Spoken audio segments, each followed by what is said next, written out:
Looking for a double-story intermediate house in a garden area, facing a park and newly renovated?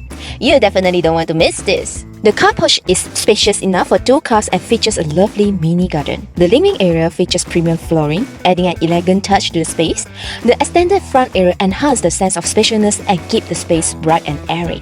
The split design between the living room and dining room further enhances the overall appeal of the area. There is a double opening wooden door leading into the kitchen, and it makes the unit look so atas. And it's very convenient because this helps prevent the smell from flowing into the living and dining rooms. The kitchen is incredibly spacious, and the best part, it comes with a fan. The downstairs bathroom is attached to the bedroom, making it ideal for use as a granny or mixed rooms. Upstairs, you'll find 3 bedrooms and 2 bathrooms.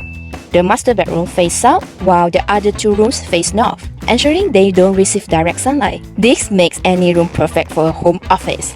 And one thing I must highlight is the view from the master room. It's a nice view of the park. The rental for this house is $3,800, which is really affordable for everything this unit offers. Want to find out more? Check out our website for our latest ttdi listing. See you on next Friday for my next video. Bye!